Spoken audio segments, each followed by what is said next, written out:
What's going on, everyone? Vampyr Gaming here, and today we're going to be talking about these structure decks here. Depending on if this video runs too long, I might break it up into two parts, but we're going to be talking about all the new structure decks that are coming out. Newgate, Uta, Doflamingo, Purple Luffy, Smoker, and Katakuri, each one featuring the same leader but with a new art. In this video, we're going to be talking about all of the new cards, and then if I think it's worth picking up. Now keep in mind, I'm going to be trying to be as objective as possible and try not to have too much bias. But yeah, some of these decks are just absolutely not great in terms of the content inside of them and also just out of the box playability. But we'll also talk about like the cards inside of it, their potential playability. So we're just going to kind of try to cover everything. But so first up, we of course have the Newgate deck. As we can see here, these are the full contents of the deck. So you get 4 Jozu, 4 Marco, 4 Rikuyo, 4 Izo, 4 Speed Jill, and you can see here. And then we, of course, each structure deck comes with 5 new cards, and we're going to take a look at the new cards for each of these. But as you can see on the reprint side, all of these reprints are like commons and rares. Some of them from older sets, but none of these are very expensive at all in terms of singles. And you get 4 Atmos, who's new, 2 of this Newgate, which I'm a big fan of. This King Do, you get 4, 2 Thatch, 2 Ace, and then 4 You May Be a Fool, But I Still Love You, something like that. But so yeah, this is structure deck 15. This structure deck has the Ace and the Newgate. On that premise alone, we'll look at them, but I think this deck is 100% a pickup. You know, Newgate's one of the strongest decks out there just throughout time. He just finds his way in. I'm sure we'll see him again some other time, and this is just, you know, the art looks great, and these 2 new cards. The new Ace staple will be a staple for anyone, but let's go ahead. Let's take a look. So we've got this new Thatch. He's a 2K, so he's got that going for him. But on play, if your leader has Whitebeard Pirates included in his type, give up 20 of your opponent's characters minus 2,000 power for this turn. Then put the top card of your life into your hands. So you can still use this if you have 0 life, because it's not the requirement to resolve it. But you do have to be Whitebeard exclusive, but it is an Otama that you can search. But its only really big value is when you're at 0. So there is that, but there's of course the argument, like this could be like Ace or Marco for starve decks should that come up. But this card, I don't think is that great. I would rate this card like 4 out of 10. Not great. And you've got King Do. He's a blocker, which is cool. But opponent's turn, when this character is KO'd by your opponent's power up to one of your leaders, gains plus 2,000 power during this turn. So pretty much says you can't destroy this card. So that's pretty good. I would give this card a solid 8 out of 10 just because it is evergreen for just red. And it isn't Whitebeard specific, so I think this card's really good overall. I don't know if it necessarily sees play, but with, of course, like a bottom decking, it just makes it to where they just don't have value in KOing it. And then Atmos, a 4/5. I actually really like this card. When attacking, if your leader is Edward Newgate, you cannot add life cards to your hand using your own effects during this turn. So once again, kind of going back to Thatch. Thatch will prevent that add. And so then also, since it's not the requirement to activate it, you can still resolve the full effect. So there is that. But then, of course, you can kind of stall and potentially 3 life leader when you go to 9 drops. So this card, I feel like, has a lot of potential. Big fan. I'd give this like a 9 out of 10. And then, of course, Port Gusty Ace. Now, this card, 10 out of 10. I'm going to tell you that right now before you even take a look. But if your leader has Whitebeard Pirates included in his type, this character has Rush. So he's leader locked, but he's a 5/6 rusher with counter. So before on our 5 Dawn turn for Newgate, you wanted to play Rush Luffy. Well, now you can play a character that has Rush. You don't have to give up your only unblockable body, and it's Whitebeard locked. And then, on top of that, it has an effect. Once per turn, if this character would be removed from play by one of your parents or by one of your opponent's effects, instead, you may give this character minus 2,000 power for this turn. So, if they try to KO him, he can save himself, almost like the Sabo leader just built into him. So, absolutely love that, because then it pretty much forces him to try to hard remove or waste a removal, then swing into it, so he gets double value. I think this card is an absolute beast and is a staple in any Whitebeard Pirates leader for the rest of time. And then we have Edward Newgate. This card is also really strong. Less so for Newgate, but this is kind of the missing piece that Marco and OP-08. Keep in mind, these come out after OP-08 has been released. So this is after Two Legends has been released. On play, give your leader or one of your characters up to one of your rested Dons. So boom, on play, you get to get that Don under him for specifically Marco. Then activate main. You may rest his character KO up to one of your opponent's characters with 5,000 or less power. So he's a 7/8. And this is essentially the first time we're seeing recurring KOing on a red card that doesn't require, like, when attacking and has a decent stat line. So it's pretty much our version of King, which I feel like is a huge help for Marco because you're pretty much guaranteed to KO at least a 7K and really helps put that removal on there. And then, of course, he's also a swinger. So really strong instant value on the turn he's played. I'm a huge fan. This card's 11 out of 10. Then, of course, we have Uta. Honestly, I rate this deck 1 out of 10. I'll tell you that right now. I mean, you get Bart. Bart is actually a big deal. In Asia, they had, like, more Barts than we did, and it was easier to access. So that is technically a win, and I think we should count that. But everything else in here, I mean, you get the 4-cost Luffy, and then look at all those events. This is honestly the least playable deck out of the box, in my opinion, just because it comes with 4 of every event. So, yeah, you get 4 of every event, but and they all have new alternate arts.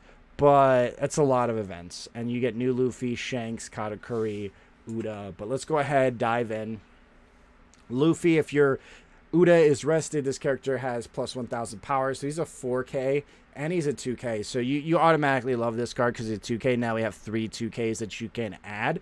And then you can kind of just play all 2Ks that you can add off of Uta and increase your decrease your chances of whiffing. So this card's really good. I'd give this card a 9 out of 10 in terms of Uta support.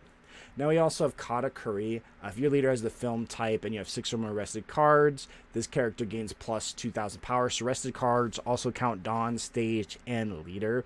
So this card can be a 6K. It's a static 6K because it counts during your opponent's turn. It's not just during your turn. So this has huge potential since you can also play it off of Brook. And you can play this so you can play a 5/6 instead of 2 5s.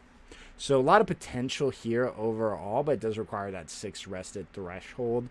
So you would need at least your leader and to play this on like 5. So do if you will with that information. And it doesn't count the one attached to your leader, so it doesn't count attached on. But there's potential here. I'd give it like a 6 out of 10. Gordon, this card is 0 out of 10. It's a blocker, but it's easily removed, 0 power, and also a 2 cost. You may trash any number of music cards from your hand, so the events. Your leader, one of your characters, gains plus 1,000 power during this turn for every card trash. So it's like almost like Ezo, but it's like makes your leader a worse ace because it's only valid when this is here, but then you can trash your Uta specific events. I don't like this card. It is another blocker that you can search, so you got that going for you, but I just really don't see you playing more than the Luffy Bluno package, and I don't see this replacing Bluno. But maybe. Maybe. And then, of course, Uta. This card is actually very strong. It is a blocker. It's a 4/6 blocker, so you can play this on curve. Then you get to block those 5s for free, which feels really strong. And then also activate main once per turn. You may trash 1 film type card from your hand, give up to your leader or up to one of your characters up to 1 rested Dawn. So if you're playing a complete film package, you do that. You get to play on curve, and you also get to attach 1, so you can use this for Eustace. And give Eustace on 8 if you really wanted to. Or, on top of that, you can attach 1, attach 1, swing, and you're going to replace that card with a new one. So it gives you a pseudo cycle, but if you get more than 1 turn's worth of value, you really get that going. And you can play this on 4 on curve and still use your leader ability, swinging 6. So I give this a card. It's a 10 out of 10. Josh Graham Impact kind of sold me on this at first because I thought this card was pretty mid, but I see the vision. Then, of course, the Shanks. I hate that they just refuse to make a good Shanks card these days. Just on play, kill up to one of your opponent's rested characters. You know who does this? Vampyr. Vampyr, the fish guy. The new fisherman pirate. He also on play KOs any rested character. So, all that just to imitate a fraction of his power. But he's a 9, 11,000 power. Decent body. It's searchable, but no counter. So I don't know how much I love this, considering like it feels like more of a 10 Dawn turn move. But yeah, let me know what you think of the Uta deck in the comments below. But yeah, I give this card like a 1 out of 10. Then of course, with me boys, where y'all at? We got the Doflamingo deck. I think this deck is actually phenomenal overall because it has a ton of reprints. You've got this promo Jinbei, so these were right now even $10. You don't play him anymore, but he's still a really solid card. And you've got these reprint of this. I know at one point this card was like $3 each, and you get 4. Weevil. Structure deck, but this card it's in about $10 right now. They just got restocked. Both of these were semi-expensive, and we're going to see reprint at 4 of both. I think this was only a 2 of in the deck. And then, of course, we've got these new cards here, and then some Overheat. But yeah, so this deck already really strong just because of the reprints. So already 10 out of 10. And you get this pretty sick Dofi leader for the low. And then we've got Buggy. He's a 1 cost. This is ST17 Structure Deck 17 Doflamingo. We've got the 7 Warlords Buggy. And then it's on play. Look at the top 3 cards of your deck and place them on the top of your deck in any order. So this should be Sinjamin searchable. Sengoku, I believe, can search this. And then also it lets you stack. So you got like a new Perona. Crocodile, he's a 1,004-5. On play, reveal the top card of your deck. If that card has 7 Warlords, draw 2 cards or place 1 from your hand on the top of your deck. So you can stack. So you get to play it, draw 2, stack a body, use leader. Very strong. I give this card solid 10 out of 10 for the deck. And then, of course, we have Marshall D. Teachel, Stank Breath. All my homies hate Marshall D. Teach, but it is what it is. I know he's got a strong fan base, but I said what I said. He's a 3,000 power, 2 cost. Activate main once per turn. Place 1 card from your hand on the top of your deck. Attach it to 2 Rested Dawn to one of your leaders or characters. So you get to stack the body that you're going to play, and then also give Doflamingo the 2 he needs. If this body sticks, I could see it being a slight problem, so I see the vision. Overall, relatively decent card. I give it like a 6.5, 7 maybe. And then, of course, the super rares. We've got Boa Hancock, 4, 6K. Once again, a blocker. Already starting to look better than the regular blocker. But then on play, look at the top 3 cards of your deck. Then place them in any order on the top or bottom of your deck. And then give it to one of your 7 Warlords of the Sea type leader or characters up to 1 Rested Dawn. So it helps you play into the effect utilizing Rested Dawn. You of course can play this for 3 with your leader, and then you get to get an extra Dawn, just further expanding your Dawn usage. So absolutely insane. And you know they went crazy with that art too. Let me know in the comments below if you're a fan of this art. But card's solid 10 out of 10. You get the blocker. It's a 4/6, so when it comes into play, they have to swing up to remove it. Everything about this card's phenomenal. 10 out of 10. As we would expect from Boa. Then, of course, we've got the last super rare in Structure Deck 17. Trafalgar Law. Counter plus 1,000, so we love those bodies. On play, you may return 1 of your characters to its owner's hands. If your leader has a 7 Warlords type, return up to 1 4 cost or lower character to its owner's hands. So you can bounce one of theirs, And then you can bounce one of yours. So you can bounce back Jinbei to reuse him to spit out 2 bodies. So there's a lot of potential here. I give him an 8 out of 10. Alright, so we reviewed Whitebeard, 10 out of 10. I think you should absolutely buy this deck. I think it's worth it. I think just the red cards, just the Whitebeard. I mean, one, the Newgate is an evergreen red removal, so it could be good throughout so many different potentials, but also bring Marco up just a notch. And then, of course, same with the Ace. Any Whitebeard leader throughout time will benefit from that card that's red. I think it has huge potential. Big fan of both of these cards. I think just on that premise alone, they're worth picking up. That being said, I would definitely not pay an egregious amount of money for these, just because those are the only 2 cards you really want. Atmos is good, but I would just be very careful with what you pay, because again, these decks usually, pre-orders are usually relatively expensive, but once these hit the shelves, they kind of sit and go down close to retail. That's how they have been. Of course, there's a ton of them hitting the shelf at once, so we'll see how it plays out with their printing. But yeah, Newgate, absolutely highly recommend copying if you play red at all, if you're a big red fan, or if you're just a Newgate fan. Uta, this deck, I'm hesitant. I think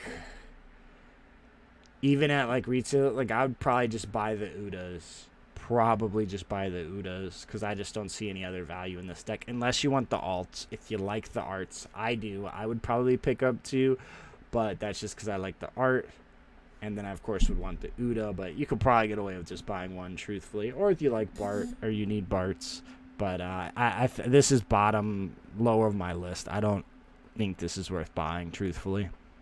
Because it's like worse other Uta deck. And then, of course, Doflamingo, I said it once already. I think absolute buy. Just because, you know, you get the Geckos, you get the Mihawks, and you get some really solid cards. This deck is, again, probably the most playable out of the box. As always, if you found this content of value, if you could do me a favor, hit the subscribe button. It helps me out a ton. And let me know which decks you will be picking up in the comments below.